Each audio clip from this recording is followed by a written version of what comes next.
Good morning. It's the Call Flow Radio Show, and you're on the air.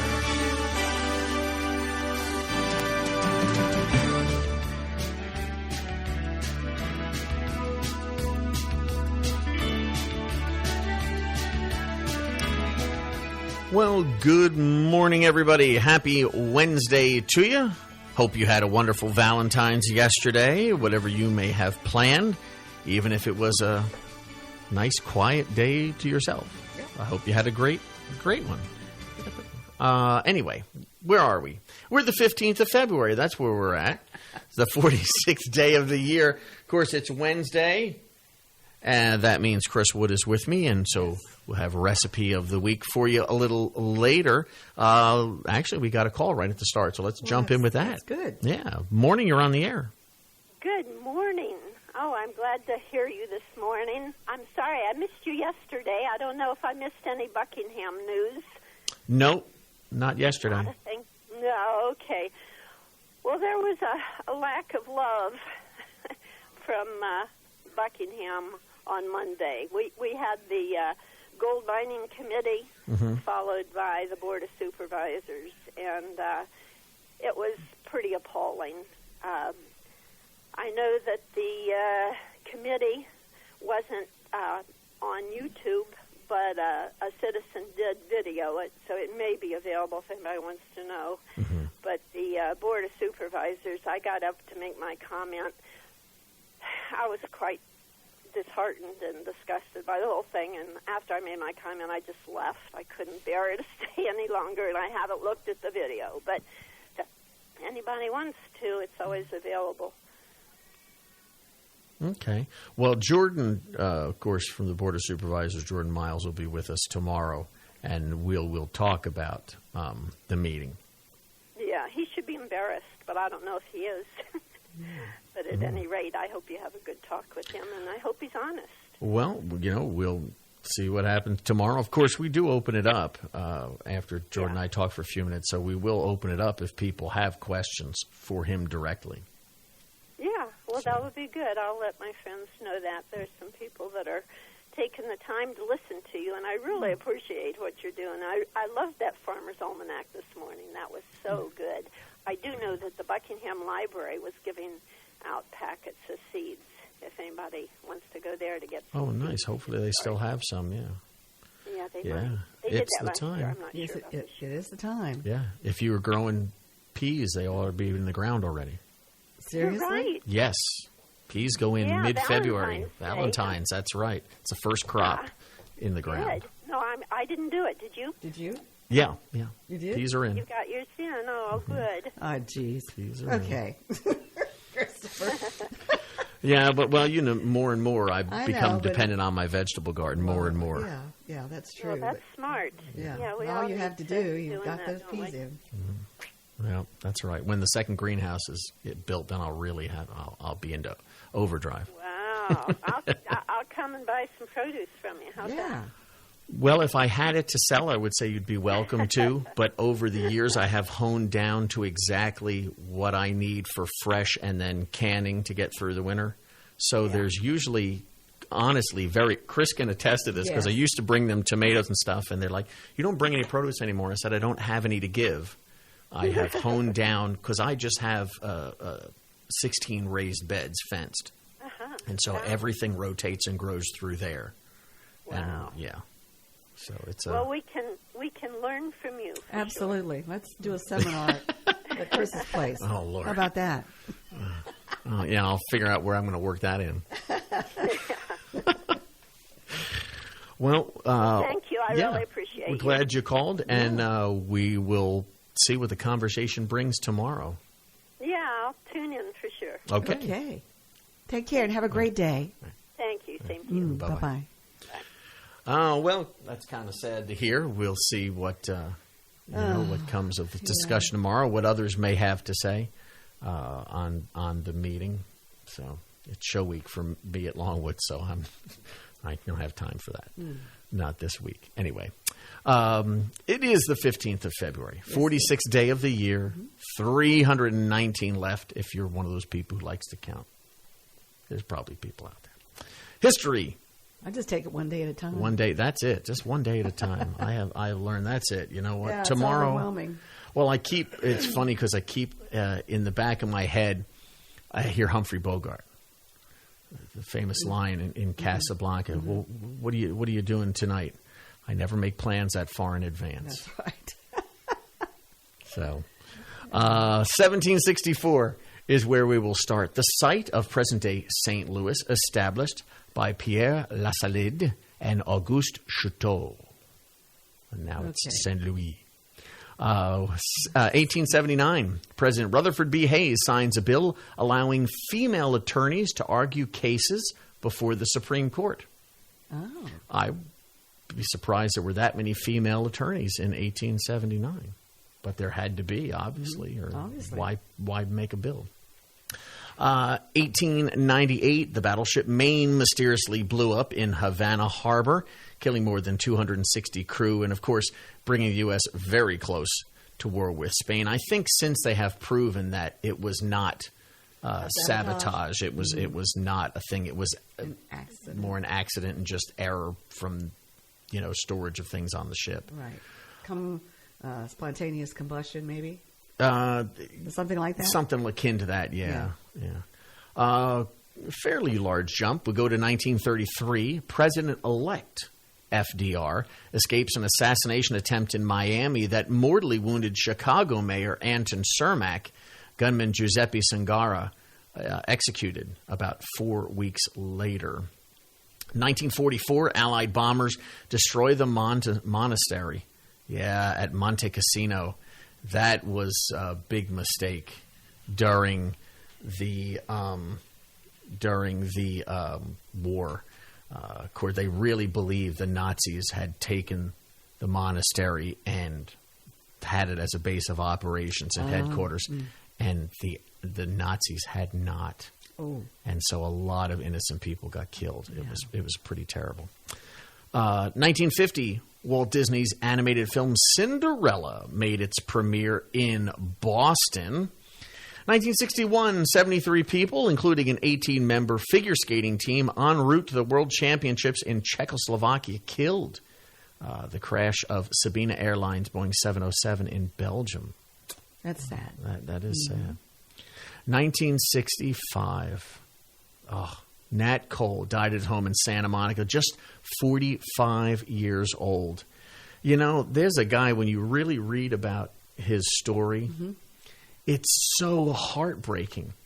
Here's this guy, he fought through so much racial stuff, and people loved to listen to him sing, loved to perform. Yet, even at his own home, he was still attacked. I mean, his home would be constantly vandalized by, racist people and stuff. And you think, wait a minute. He was attacked on stage once. On stage Nobody once. helped him. No. Really. Nobody got up in the audience to help. And I'm thinking to myself, wait a minute. You paid money to come see. You buy his records. You watch his show. Supposedly you adore this person and you sit there and watch this. I don't know how that happens. I can't get my mind into that kind of framework. I always feel really sad. And I used to always feel very happy about Nat Cole. And now I always feel very sad whenever I think about Nat Cole. Because I think about what he suffered through. And for no reason. Anyway, we would lose him on this day in 65. 45. So young because he smoked very heavily. Very heavy. He was a heavy smoker. 1967, the rock band Chicago is founded. The group originally called itself The Big Thing. Did you know that? I did not know that. I mean, of course. Chicago Transit Authority. And then they went to that. Yeah, and of course, the Chicago Transit Authority said, excuse us. You can't do that. And so very quickly, they just became Chicago. But I didn't know that they were when they originally formed, they were called The Big Thing. Pretty cool. 1989, Soviet Union announces the last of its troops have left Afghanistan after more than 9 years of military intervention. And then, we would get involved because we didn't learn from the Soviets' failure and had our own failure. 92, a Milwaukee jury found Jeffrey Dahmer sane of killing and mutilating 15 men and boys. That meant he, who had already pled guilty to the murders would receive a mandatory life sentence for each count. But Yeah, he was killed in prison 2 years later. that's right. Beaten to death. The inmate was exonerated for it completely. He claimed that Dahmer advanced him, made sexual advances. Yeah. And that was the claim. No one obviously really knows the truth. But 2003, millions of protesters around the world demonstrated against the prospect of a U.S. attack on Iraq. 2005, remember this one too, defrocked priest Paul Shanley sentenced in Boston 12 to 15 years in prison on the child rape charges. The church knew about all that too and covered it up. Makes you wonder, doesn't it? Really does. And we'll wrap up in 2020. The U.S. government said Americans on board a cruise ship under quarantine in Japan because of the coronavirus would be flown back home on a chartered flight. So stupid. Really stupid. Yeah. They put on restrictions, and we're not going to let anybody in. Oh, we'll make exception, even though we know that you're all infected. It was the stupidest decision the government made in the recent years. Anyway, it was like, wait a minute. You just said we're not doing this, and now these people whined enough. But that's the problem. If you whine enough in America, you get what you want. Yeah. Enough said. Well, How about birthdays. celebrity birthdays? Okay, we It's have a happier mood. Yeah, Claire Bloom. I didn't know she was still alive. Yeah, wow. She's 92 today. Great actor. Actor Susan Brown Miller is 88. Songwriter Brian Holland, 82 today. Rock musician Mick Avery of the Kinks, 79. Jazz musician Henry Threadgill is 79. Actor model Marissa Berenson, is 76. Actor, Jane Seymour is 72 today. She looks great for her. Yeah, age. yeah. She always has Yeah. been beautiful. Yeah. Singer Melissa Manchester's 72. That's another one who's aged real well. Actor Lynn Whitfield is 70. He's of The Simpsons. And Matt Groening is 69. Yeah, he's the creator of Simpsons. Yeah. And model Janice Dickinson is 68. Actor Christopher McDonald is 68. Reggae singer Allie Campbell, 64. I like her. I like her stuff. Actor Joseph R.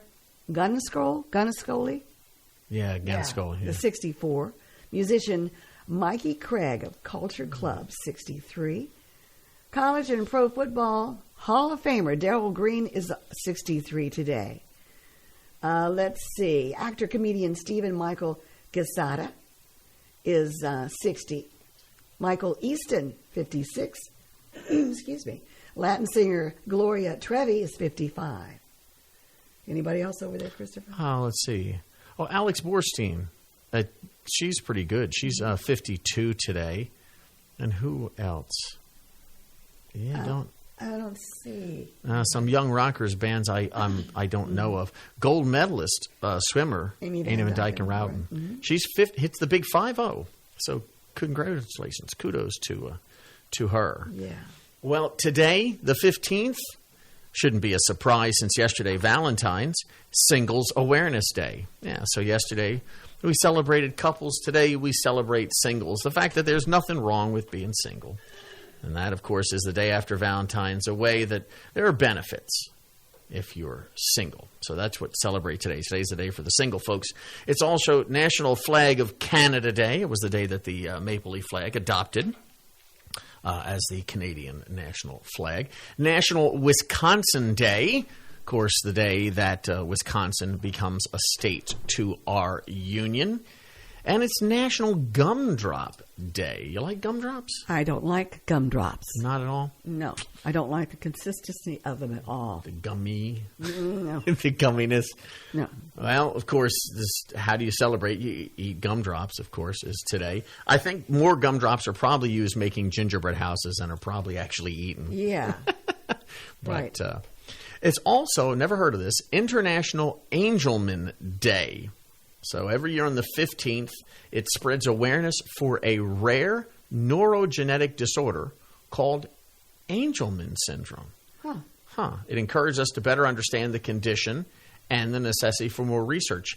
And it affects 1 in 12,000 to 20,000 people in the world. That is pretty rare. It occurs when the UBE3A gene in the 15th chromosome loses its function. Now, that particular chromosome derived from the mother. Most diagnoses occur between the ages of 6 and 12 months. So it's something that they obviously is diagnosed very early. It's when the symptoms are the most noticeable, Yeah. so right after birth. Common symptoms, a delay in developmental milestones, limited speech, unprovoked laughter and smiling, hyperactivity, short attention span, troubles. That just sounds like the normal child. Yeah, basically you know. it does. Symptoms vary from child to child. Some have seizures. Wow. Some exaggerated reflex responses. Many babies experience feeding problems and swallowing difficulties. That's probably more the stuff that that heightens it. Symptoms similar to cerebral palsy. Yeah, and autism. So maybe people get diagnosed early and then Yeah. comes out later. Right. This rare disease, you need lifelong care. Wow. Yeah, discovered in 1965 by English physician Harry Angelman. He discovered the syndrome and published the research paper. He initially named it happy puppet syndrome because of the constant smiling and laughing that the kids would exhibit. In 1982, Dr. Charles Williams discovered the disease was more prevalent than previously thought and renamed it Angelman syndrome. And then started the Angelman Research Group, which now has become the Angelman Syndrome Foundation, trying to work on ways to cure it. So very interesting. Yeah. Get out there and learn more about it, especially if you are maybe planning to be pregnant or are pregnant, so that you know the signs just in case, God forbid. So there you go. That's today. Lots of things you can celebrate. Of course, you always hear about studies that are just kind of wastes of money. Yes. Stupid Yes. things. Kind of wonder, was this study was this really necessary? Half of Americans in a recent survey have indicated they believe national news organizations intend to mislead, misinform, or persuade the public to adopt a particular point of view through reporting. Was that really necessary to spend that It money? wasn't necessary to spend all that money on this survey. No. That's kind of stupid. It was, actually. released this morning by Gallup and the Knight Foundation. It goes beyond others before to show a low level of trust in the media, to the startling point where most people now in America believe they have an intent to deceive you. Well, that's easy to I can see why people develop think that. I thoughts don't. like that. I don't. You don't. No, I don't That believe. they have the intent. Not legitimate, let me clarify, not legitimate national news organizations. Now, No. and I mean legit, I don't mean any of these political talking heads like Hannity and Bill O'Reilly. They are not news people. Well, they're just opinion They're people, just opinion, basically. but people take them as news. And that doesn't include all of the things from these fly-by-night news organizations on Facebook that try to make themselves seem like they've been around for years and are legitimate sources. I don't classify them in the same category as national news. Now, do I think that national news does try and sway you? Certainly, because they're beholden to They are the owners. beholding to the other powers that be. But I don't think they purposefully intend to deceive us. No. I think they're just trying to keep their jobs, and so they lean a certain way. But I don't think, to me, an intent to deceive means you're purposefully lying to me. Right. And- for what reason would that?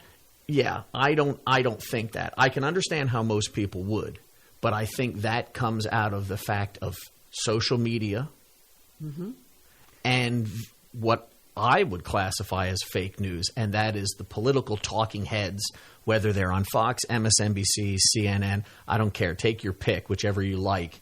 They're the ones that are lying and deceiving you, Yeah. Well, They're just opinionated. Yeah, and but How they feel, pretty much. But too many people will believe everything they say. They'll come out and say, well, Yeah. the government's doing this behind your back. But there's no actual evidence of anything they say. They're out for ratings. But I think that's what that influence of that study is. So anyway, I mean, you think it was really necessary for that? No, I think that was still a waste of money. Yeah. You can look at what people put on social media and know that they don't trust. Well, let's all right. Well, let's just check the percentages. Let's look at the stats. Yeah, okay. let's just look at the So ask whether they agree with the statement that national news organizations do not intend to mislead. 50% disagreed. They think they do. Only 25% of the study agreed. Now, similarly, 52% disagreed with the statement that disseminators of national news care about the best interest of readers, viewers, and listeners. Now, that I'll agree with. I don't think they do. It said 23% of respondents believe journalists were acting in the public best interest. And that one I can kind of get behind more than, that they're purposefully misleading you. Yeah. According to Sarah Fioroni, consultant for Gallup, she said, it was pretty striking for us. The findings showed a depth of distrust and bad feeling that go beyond foundations and processes of journalism. Journalists need to go beyond emphasizing transparency and accuracy to show the impact of the reporting on the public, according to the study. John Sands, who is Knight's senior director, said Americans don't seem to think the national news organizations care about the overall impact of reporting on society. And that may be true. In one small consolation, in both cases, Americans did have trust in local news. Ability to many people to instantly learn local news, the rapid pace of the news cycle, the increasing number of news sources indicate more Americans stay on top of news than ever before. I don't know if that's necessarily true, because what I found when I talk to people is the vast majority of people outside of local news get their news off of Facebook, and that ain't news. That's opinions, folks. Well, I find too, when I'll talk to certain people, and it's a misunderstanding. It's a misconstrue.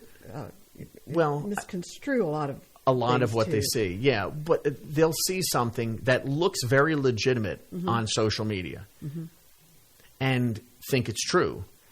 If you really look at it, they're not legitimate news sources. They're not. They have something that's just been created literally to stir up stuff on social media, and that's how they make money. You share it, you repost it. Well, you've just paid their bills. Right. And also now gotten yourself into the position where the next other fly-by-night say, oh, we got a sucker who will open our stuff. Let's send them more.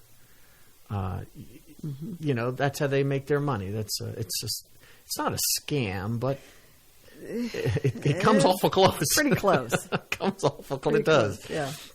Now, instead, information overload appears to have the opposite effect on a lot of people. 61% in the survey believe that factors made it harder to stay informed. And I can see that when you're bombarded by all these things. How do you know what's really true? 37% said it's easier. Anyway, like many studies, Knight and Gallup did find that Democrats say they trust the news more than people who claim to be Republican. Over the past 5 years, the level of distrust has spiked among independent voters, or at least people who claim to be independent voters. Overall, 55% of respondents said there's a great deal of political bias compared to 45% back in 2017, the last time they did this survey. Okay. So it's gone up by 10%. And if you look at it generationally, this is interesting. And a picture of how people get their news. 58% say they get it from online. I'd like to know how much of that is social media. 31 said TV, 7% said radio. That's where the real news is, folks. 3% from newspapers, magazines. Members of Gen Z, which are those 18 to 25, 88% said they get it from news online. That's Again, I'd like to know how much of that percentage, where online. Are they going to a legitimate source or what? But again, at least local news is the olive branch. Americans do believe local news didn't have the resources or opportunities and actually said they'd be likely to pay for it. So people are more willing to pay for local news because they feel it's more trustworthy. But local news is going away, especially, More and more. It's more and harder more. to find it. You're Yes. right. That's why we're here. Yeah. The study was of 5,593 Americans at least aged 18, was conducted between May 31st and July 21st of last year.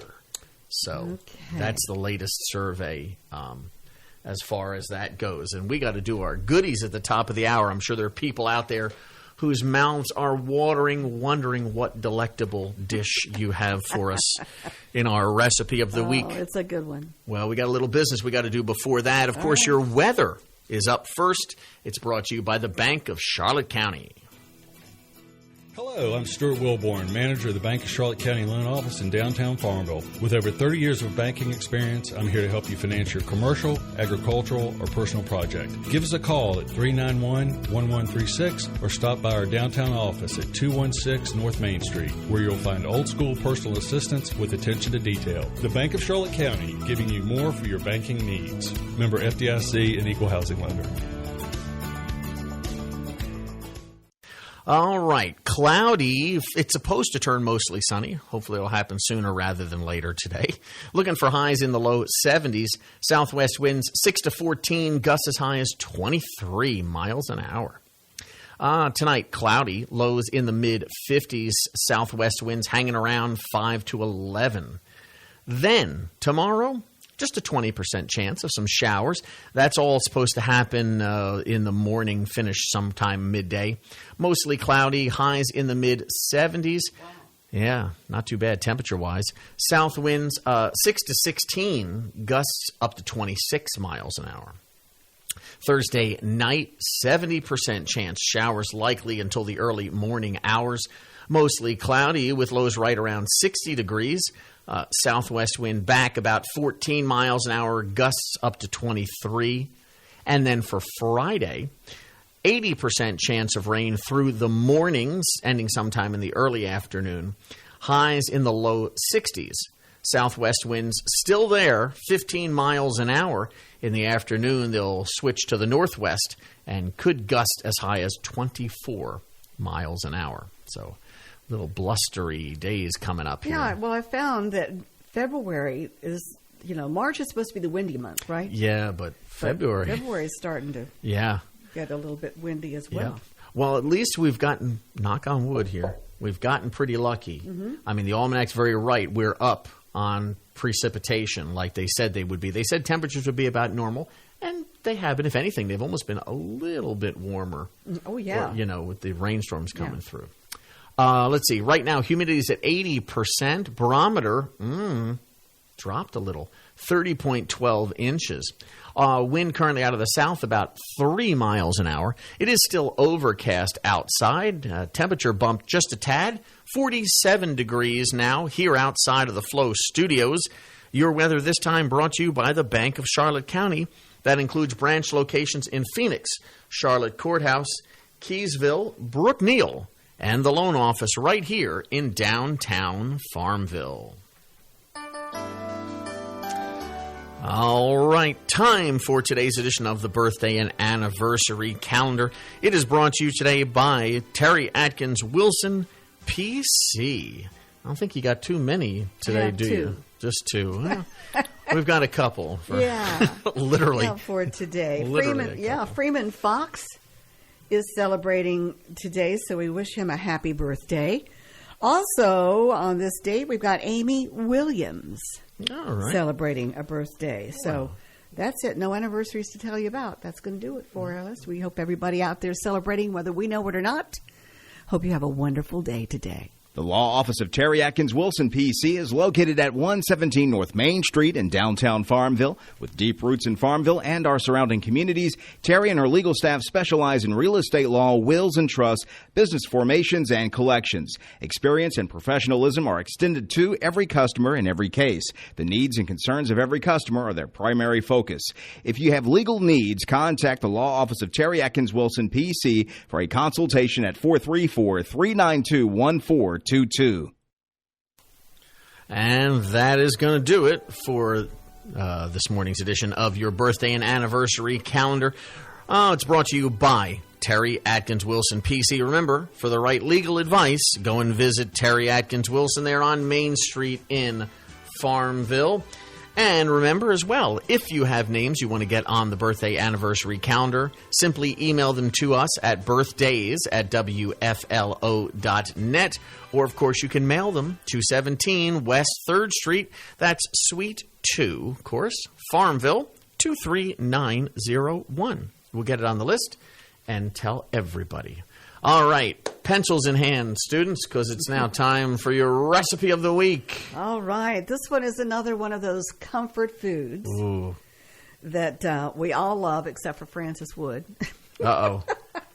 Macaroni and cheese. I was going to say, it's got to have macaroni and cheese involved in there somewhere. But I love macaroni and cheese. And this is the family-style recipe for you. Ooh. It's from the Margaret Rudkin Pepperidge Farm Cookbook, which is a wonderful cookbook. Pepperidge Farm, remember? Yes, yes. Okay. Macaroni and cheese family style. It serves 4. Okay. And first thing you do, because it's a pretty simple recipe too, you preheat your oven to 350 degrees. Okay. While you're doing that, while it's preheating, you're going to have a half of a cup of ground or finely chopped cooked ham on hand. Okay. 1/4 cup chopped onion, 2 tablespoons of butter or margarine, 1 can of condensed cream of mushroom soup, a half a cup of milk, 1 cup of shredded sharp cheddar cheese. Don't try to say that 5 times fast. Shredded sharp cheddar cheese. Oh, jeez. Anyway, 2 cups of cooked macaroni. Okay? That macaroni has to be cooked, remember. And 2 tablespoons of buttered breadcrumbs. All right? Okay, so those are your ingredients. Pretty simple. The directions here, 1, in a saucepan, lightly brown the ham and the onions in the butter till the onions get a little opaque. Stir in the soup, milk, and 3/4 of the cup of the cheese. The cheese, the cheddar cheese. All right, you heat until the cheese melts. Okay, then you blend the sauce with the macaroni. All right, then you pour all of that into a buttered 1.5 quart casserole. Okay. You sprinkle the remaining cheese and crumbs on top. Okay. And you bake it for about 30 minutes or until nicely browned and bubbling. Yes, yum. It makes a great alternative to the regular mac and cheese, and it's easy and delicious. And you can double the recipe. It's very easy to double if you're having guests over, whatever. Have to try it. Never would have thought of the cream of mushroom soup. Yeah. I never would have thought of the ham. With mac and cheese. Maybe I've seen ham and mac and something cheese like or that. bacon. I've seen pork of some kind mixed in there. Yeah. The pork and the cheddar always. Yeah. But the mushrooms, that's interesting. We have to try it. Yeah. Going to have to try it. And, of course, you're going to post it. Yes, we will have that posted after the show, so you'll be able to go to the website and get that if you missed anything or just want to confirm any of the information. Well, it makes a good side dish, but it also makes a good main dish because you've got your meat, you've got your pasta. All you need is a salad. Yeah. A little salad on the side. Well, mac and side. cheese can be a meal in itself. Yeah, I know Fran hates mac and cheese. I was like, how can you not like mac and cheese? But nope, I know. Even just the smell of it, you can't take it. Yeah, I can't take it. Oh, well. Bless you, honey. I love you to each anyway. their own. Well, I guess it's only fair. He can't stand the smell of mac and cheese. You can't stand the smell of sardines. That's right. So we're on an even keel right that's there. Right. Everything balances out. That's right. Everything in the universe has a balance. That's right. Dave Hollis, who left his post as Disney executive to help his wife run a successful lifestyle empire, has died at his home in Texas. He's just 47 years old. Yeah. Justice of the Peace in Hays County said Hollis was pronounced dead Sunday afternoon at his home in Dripping Springs, which is on the outskirts of Austin, Texas. Autopsy will be performed to determine the cause of death. Now, he left his job at Disney in 2018 to join his then-wife, Rachel Hollis Venture.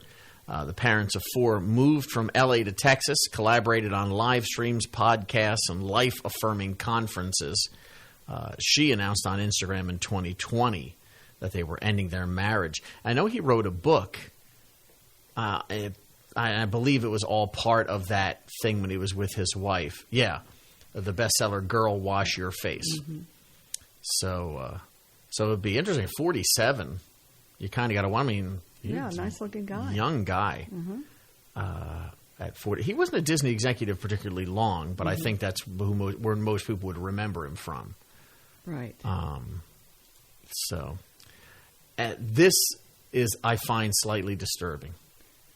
Oh my gosh, I find it very disturbing. Not slightly. Well, it's because of when sometimes we forget how old certain things are, mm-hmm. and that copyrights only last so long. Yeah. Well, the 100-Acre Woods has seen unsettling things over the years: a shortage of honey jars, some blustery days, the threat of heffalumps. But a new movie, Winnie the Pooh: Blood and Honey, a micro-budget R-rated horror film, Pooh wades into darker territory than even Eeyore could have ever imagined. Now, after 95 years of things like a hug is always the right size, mm-hmm. Pooh is now violently terrorizing a remote house of young women. What are they going to think of next? I mean, how worse could you ruin a childhood? Countless beloved characters have passed into public domain, but perhaps never one so abruptly and savagely been reset as Winnie the Pooh. But it's a harbinger of what to come. Within the next 10 years, Mickey Mouse and Batman will enter public domain. How can you do it? Well, geez, really? Yeah. I guess normally you don't think of these things. As running out. Yeah, that they will run out. Yeah. But all of those characters, Winnie the Pooh, Piglet, Kangaroo, Owl, Eeyore, Christopher Robin, became public domain the 1st of January last year. Last year. Yeah. 1926 was when, of course, A.A. Milne wrote the book. And, yeah, faster than you could say, oh, bother. Here you go. Wow. So depending on how you look at it, it's either a crass way to capitalize or an ingenious bit of independent filmmaking. I think, if you want to use a character like that, fine, but not like way. this. That's sick. I mean, that's pretty. Yeah, it's pretty disturbing. Horrible, I think. Yeah. I mean, you mentioned Mickey Mouse and Batman, but Bugs Bunny, Superman, all of them will become public domain within the next 10 years. Now, but some elements of Pooh are still off limits. Right. Yeah. Like his red shirt. Yep. Because that was interpreted later. That that was never talked about in the story. That was done later in an illustration. So that's a different copyright. Yeah. Just like Tigger, because Tigger wasn't an original character. That came years later. So, but it's not far away. In 2 years. No, 1 year.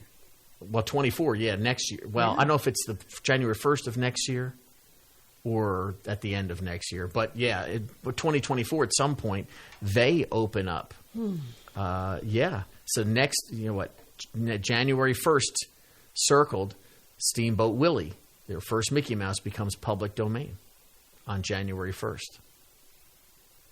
So. Well.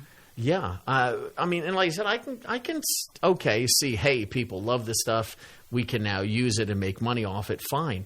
But to do a horror slasher movie, I mean, yeah, that's pretty bad. It's look at the poster. Oh my God.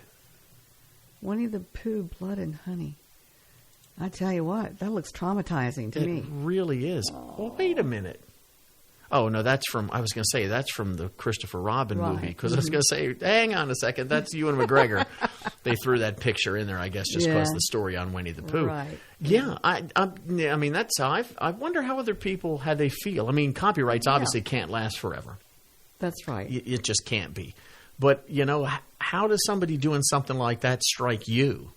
Winnie the Pooh, I always loved Winnie the Pooh. Even now, when I read Weather Like I've Been Reading, I say blustery because of Winnie the Pooh. Yep. Yeah. I just the whole idea kind of sickens me. It's pretty traumatizing. especially to our children.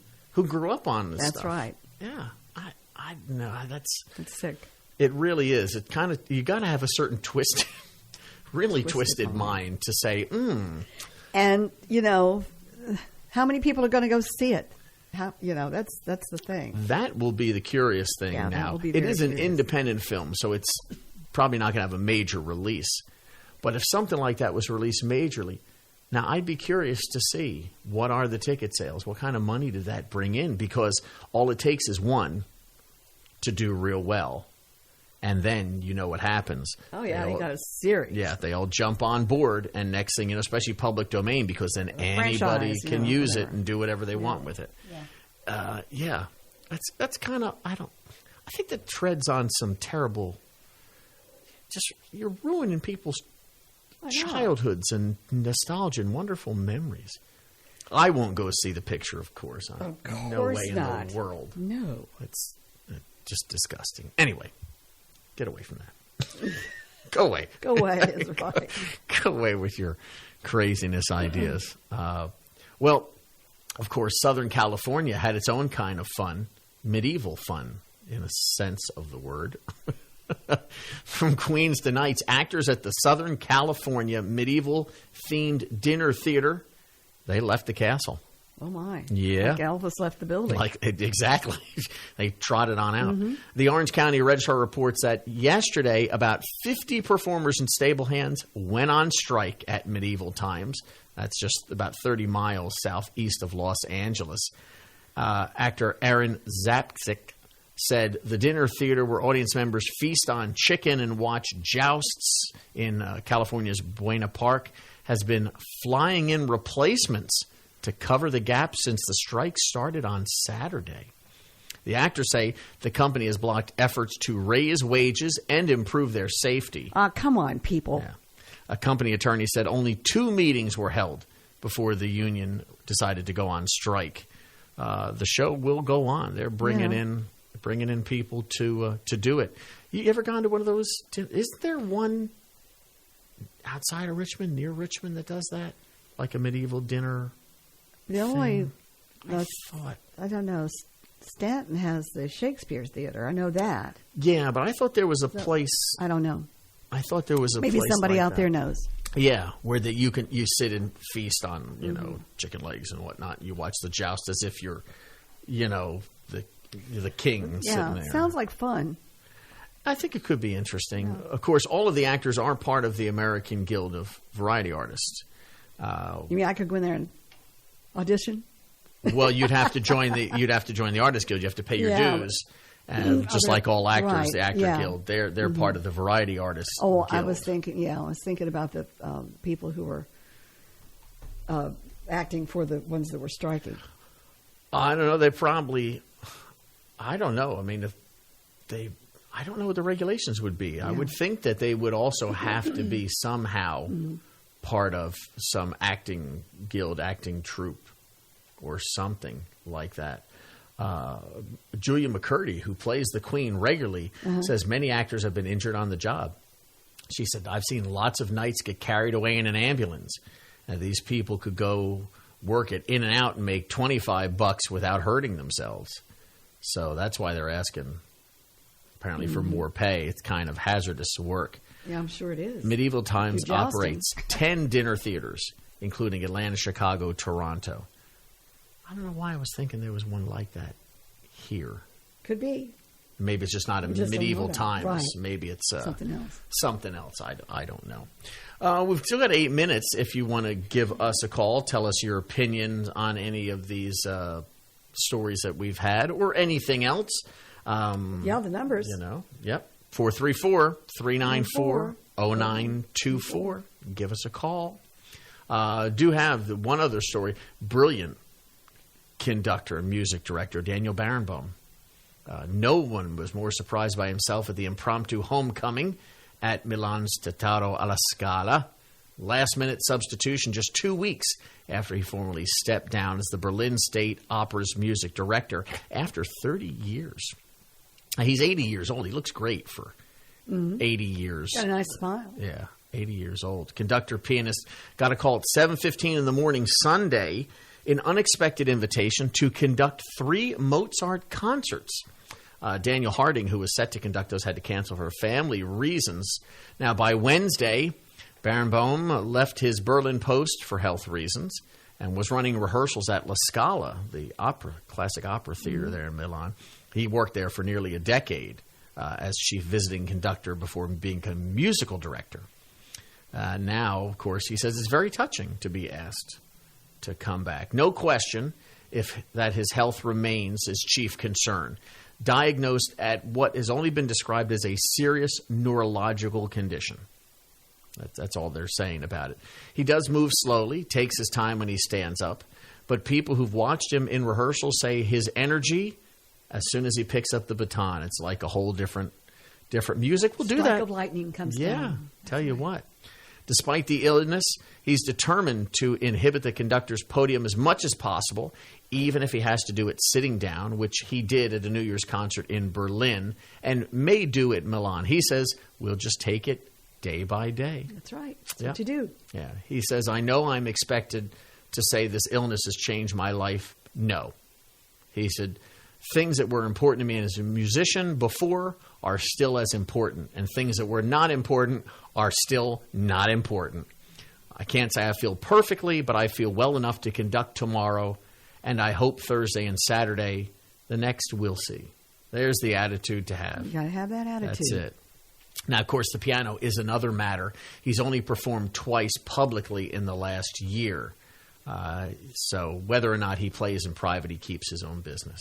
And depending on how the disease, it may be more difficult with his hands playing the piano. But 7 decades, I've got many recordings that he has conducted.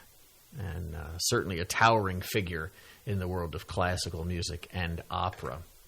And nice to see that he's still out there doing stuff. Oh, did you hear now the latest thing with the balloon? with the balloons and all? So the government is now saying that they've recovered enough parts to confidently say they were not spy balloons.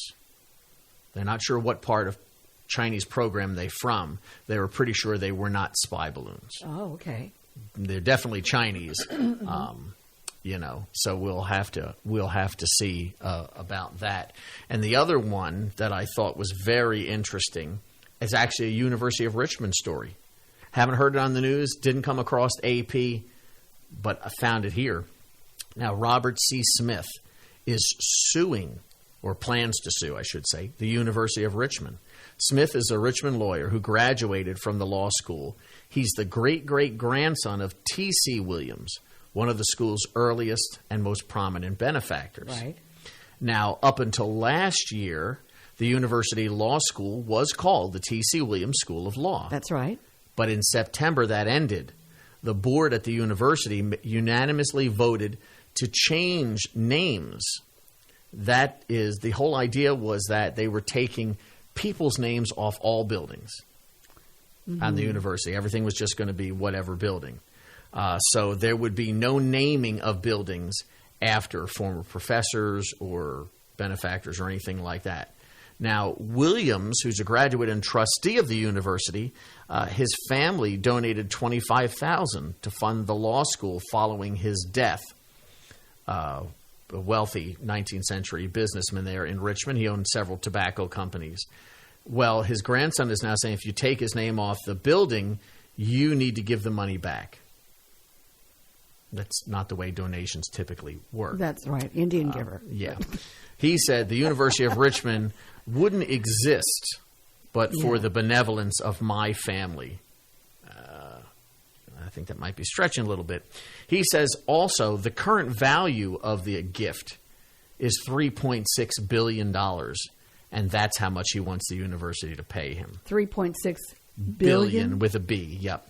Yeah, in a 5-page letter that he sent to the university president on January 30th, he said the decision to, quote, dename the school should be considered shameful, and he actually called the university president, quote, a carpet-bagging weasel. Good for him. So,